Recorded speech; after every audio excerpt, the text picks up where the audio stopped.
नमस्कार दोस्तों, VK knowledge electrical में आप सभी का स्वागत है। कंपटीशन एग्जाम स्पेशल दोस्तों, एमसीक्यूज है इलेक्ट्रिशियन थ्योरी के। रिसेंटली 3 बड़ी भर्तियां आपके सामने हैं।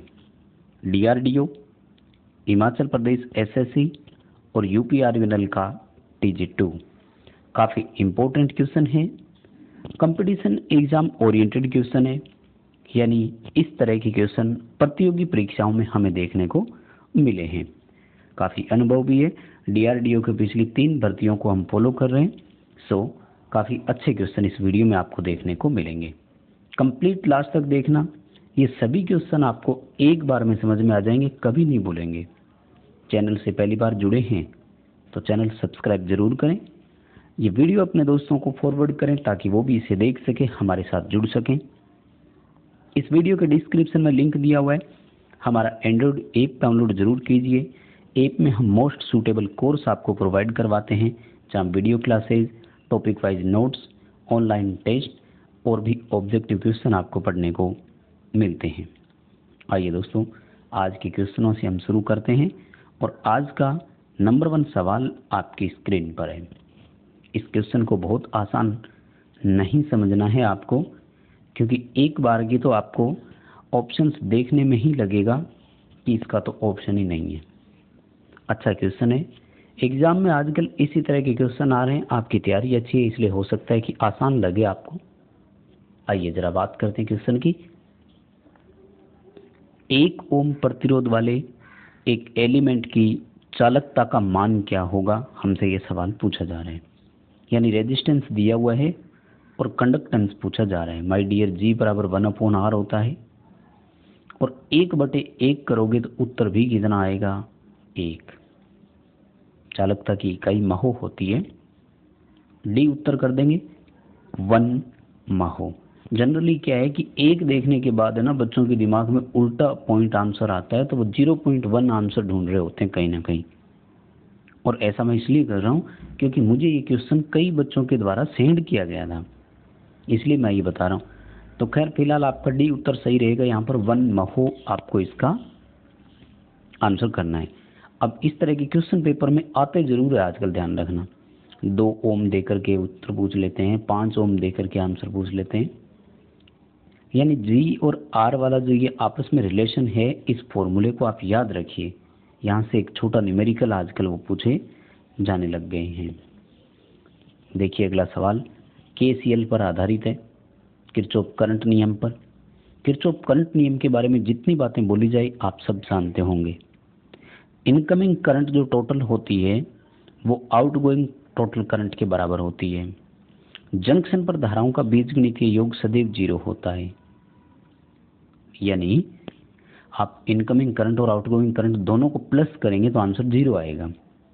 क्योंकि ये प्लस की है तो ये माइनस की है, इसलिए आंसर क्या हो जाता है, 0 हो जाता है।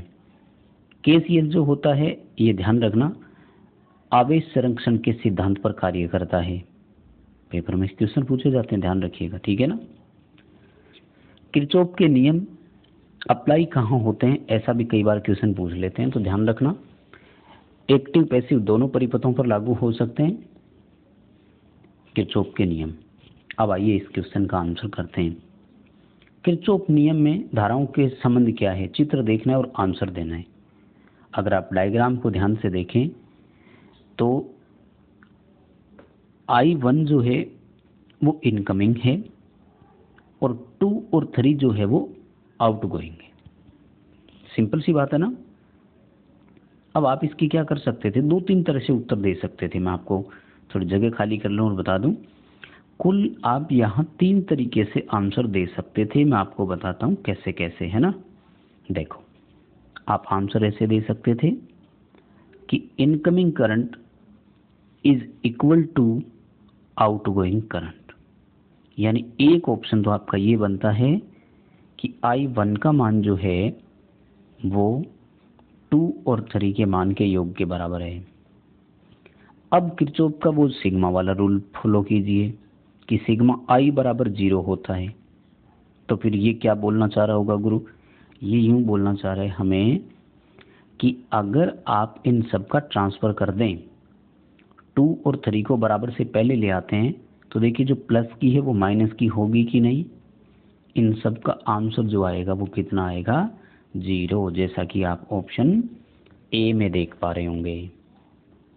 तो टोटल 3 ऑप्शन कौन से बने, सिग्मा आई 0 कर सकते हो, I1 बराबर 2 + 3 कर सकते हो, प्लस का 1 माइनस का 2 माइनस का 3 करोगे देन आंसर 0 आएगा। ये वाला भी ऑप्शन आप कर सकते थे, ठीक है। अभी फिलहाल के लिए ए ऑप्शन के साथ आपको जाना है।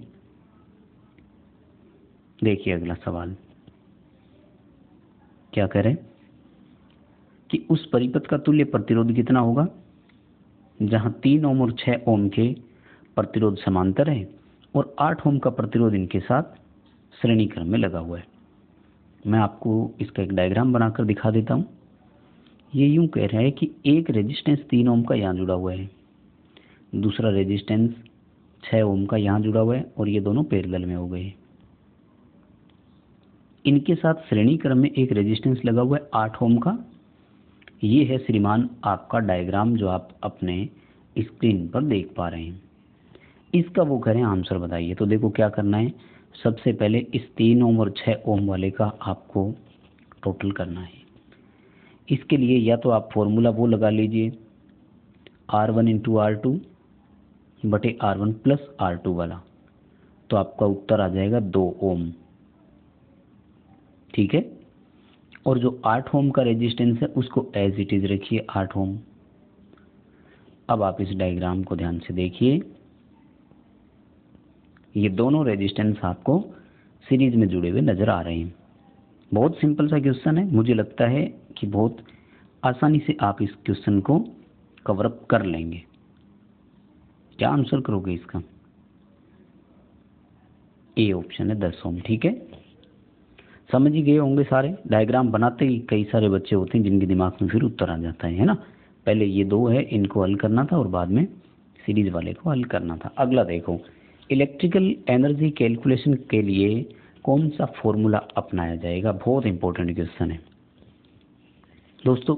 एनर्जी बराबर पावर इनटू टाइम होता है, यानी कितने वाट का लोड कितने समय तक आपने चलाया, ये उत्तर हो जाएगा। वैद्युतिक ऊर्जा के मामले में यूनिट जब आपसे पूछे तो kWh रखते हैं हम।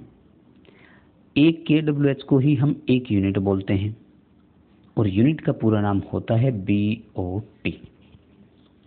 BOT बोले तो बोर्ड ऑफ ट्रेड यूनिट, यानी यूनिट का मतलब होता है इकाई, हिंदी में इकाई बोलते हैं। यानी वह इकाई जिस पर विद्युत ऊर्जा ट्रेड होती हो, ट्रेड मतलब क्रय और विक्रय होता हो, खरीदी जाती है और बेची जाती हो, तो वो यूनिटों के आधार पर बेची जाती है, जिसे हम kWh भी बोलते हैं।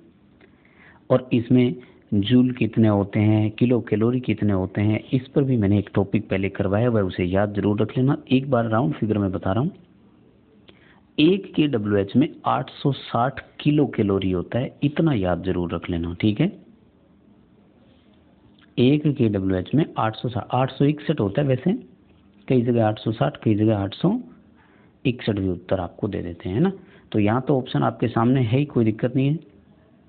ए ऑप्शन रहा पावर और समय वाला, यही करना है। फिर भी हो सके तो फॉर्मूला छोटा छोटा जो है ना वो सभी का याद रखो आप, ठीक है। आ जाइए अगले सवाल पर भाई। 4 लैंप सर्किट को कंट्रोल करना है, गोदाम वायरिंग में बताइए कितने 2 वे स्विच लगेंगे। बहुत ही अच्छा क्वेश्चन है। गोडाउन वायरिंग की एक विशेषता होती है कि इसमें जो पहला स्विच होता है ना, फर्स्ट स्विच, वो हमेशा SPST होता है। SPST का मतलब है सिंगल पोल सिंगल थ्रो, यानी साधारण भाषा में बोलें तो ये 1 वे स्विच होता है। बाकी जितने भी होते हैं वो सभी के सभी कैसे होते हैं, 2 वे स्विच होते हैं। और इनकी संख्या कितनी होती है, संख्या उतनी ही होती है जितने हमें लैंप बनाने हैं, लैंप कंट्रोल करने हैं। जैसे इस क्वेश्चन में आप ध्यान से देखिए, हमें कहा गया है कि 4 लैंप को हमें कंट्रोल करना है, तो टोटल स्विच कितने होंगे, 4। कैसे कैसे होंगे गुरुजी? एक तो होगा वन वे और बाकी 3 जो है वो सभी के सभी होंगे टू वे। तो ये रहा बी ऑप्शन आपके सामने, टू वे स्विच हो जाएगा, है ना। इसका डायग्राम कैसे बनेगा, वायरिंग डायग्राम और वो सब, तो इसके लिए आप प्लेलिस्ट में थोड़ा सा जाइए, वायरिंग वाला चैप्टर का प्लेलिस्ट आपको मिल जाएगा और वहाँ से आप उसे अच्छे से देखिए। मैंने सारी वायरिंग के डायग्राम बनाए हुए हैं। टू वे वायरिंग जो जीने का परिपथ बोलते हैं, टनल वायरिंग, हॉस्टल वायरिंग, सारे कंप्लीट डायग्राम मैंने जो है वो करवाए हुए हैं। आगे देखो क्वेश्चन में क्या पूछ रहा है वो आपसे, ये भी काफ़ी अच्छा क्वेश्चन है और आजकल तो कंपटीशन एग्जाम में हर जगह रिपीट हो रहा है। वायरिंग का ट्री सिस्टम कहाँ उपयुक्त है? ध्यान से देखना, ऐसे नहीं आ रहा कि ट्री सिस्टम कहाँ उपयुक्त है। इसका भी क्वेश्चन आ जाता है, नहीं तो उल्टा क्वेश्चन भी आने लग गया आजकल। खैर ज़्यादातर तो यही आ रहा है कि वायरिंग का ट्री सिस्टम सबसे ज़्यादा कहाँ काम में लेते हैं, तो कहते हैं कि मल्टी स्टोर बिल्डिंग जो होती है ना, बहुमंजिला इमारत, उनमें ट्री सिस्टम सबसे ज़्यादा काम में लेते हैं और इसकी कई सारी विशेषताएं बताई जाती है, जिसमें कहते हैं कि फॉल्ट लोकेट इजीली हो जाता है और सर्किट जो है उसकी पहचान इजीली हो जाती है।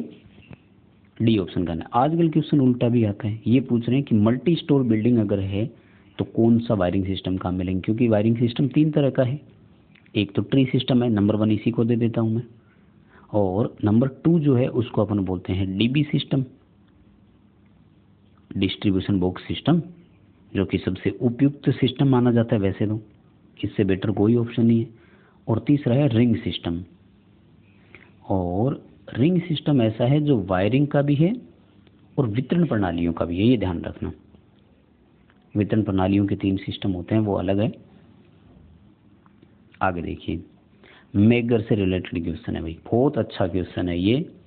इसके क्या कई सारे क्वेश्चन उल्टे क्वेश्चन आते थे, बच्चों को याद थे, इसलिए हम एक स्टेप आगे गए हैं। जो बच्चे नए हैं ना, उनसे मैं पहले क्वेश्चन पूछना चाह रहा हूँ।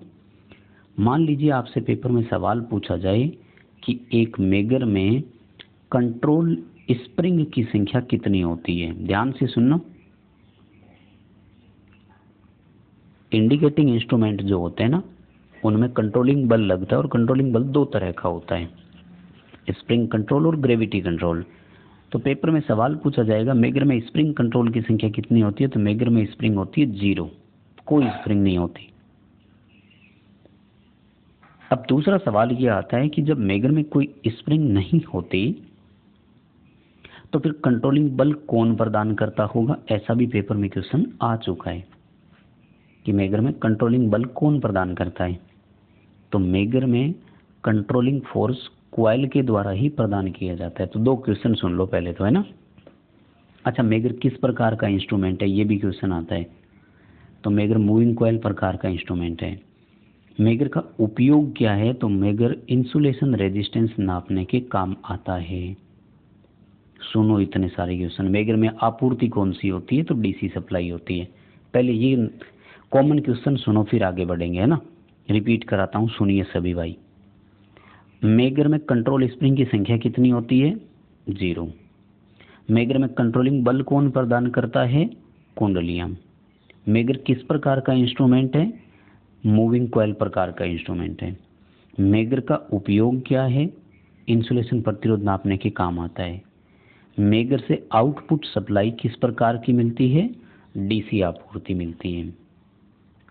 ठीक है, ये इतने सारे क्वेश्चन थे कि मेगर से रिलेटेड क्वेश्चन है क्या।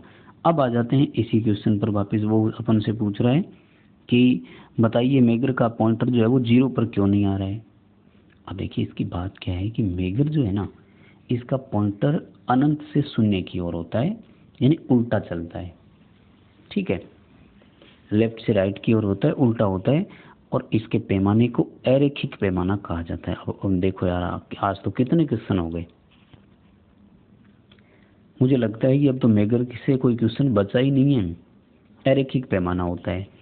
बात यह आती है कि इसमें कोई कंट्रोलिंग फोर्स होता नहीं है, इसलिए जो फाइनल पॉइंटर जो है ना, वो इसका शून्य की तरफ कभी नहीं जाएगा। बाकी ampere meter, volt meter, watt meter जो होते हैं,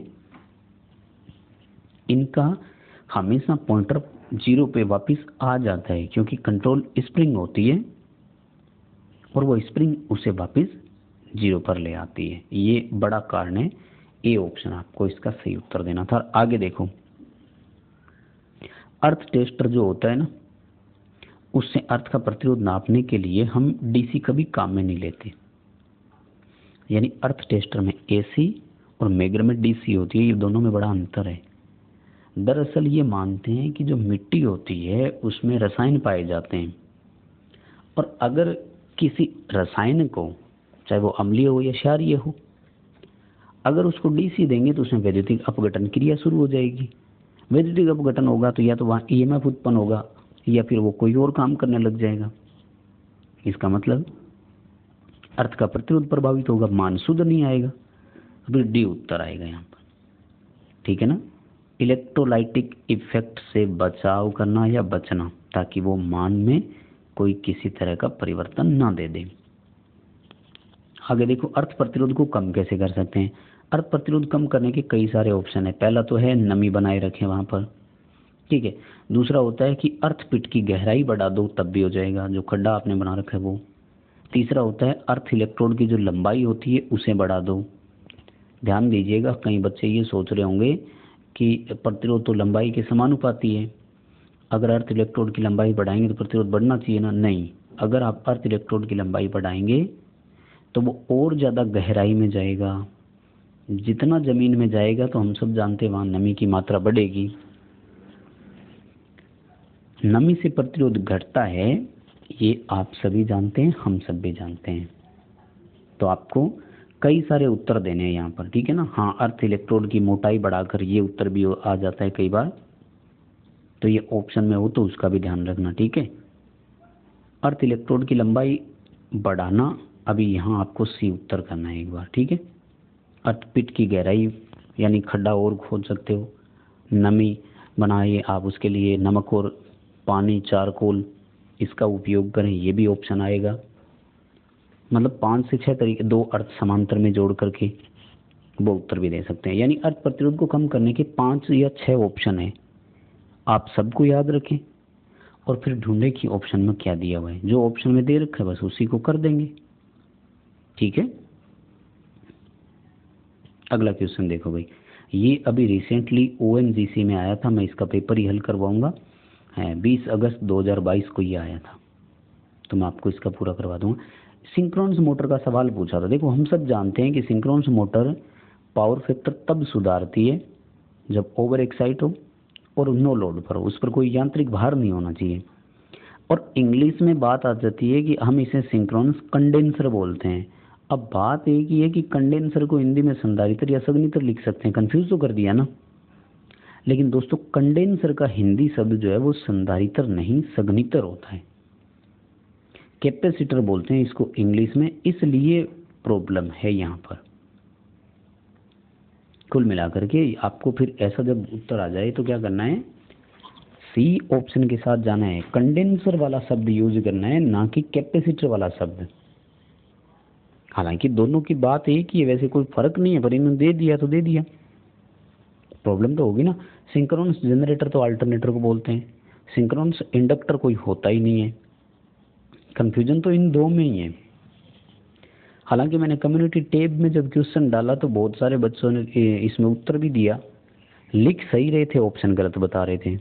मतलब उत्तर लिख रहे थे कि डी आएगा और इंग्लिश में लिख रहे थे सिंक्रोनस कंडेंसर। कंडेंसर सी वाला है। खैर, अच्छी बात है कि बच्चे जानते जरूर है, इंग्लिश जब देखेंगे तो कंडेंसर वाला कर सकते थे। अगला क्वेश्चन देखो, घरेलू वायरिंग इंस्टॉलेशन में जो लीकेज करंट है इसका मान कितना एक्सेप्टेबल है। फुल लोड का 1/5000वां भाग मान्य है ना, ये सभी जानते हैं। लेकिन आजकल क्वेश्चन कैसे आते हैं, आजकल क्वेश्चन यूँ आते हैं कि एक घर में जो लोड है वो 5 एम्पियर का है, बताइए इसमें लीकेज करंट कितनी एक्सेप्टेबल है। तो बहुत सारे बच्चे कहते हैं कि 5000 एम्पियर तक मान्य है। इसका वो हल करने को पूछ रहे हैं। इसका जब आप 5000वां भाग निकालेंगे तो उत्तर आ रहा है 1/1000।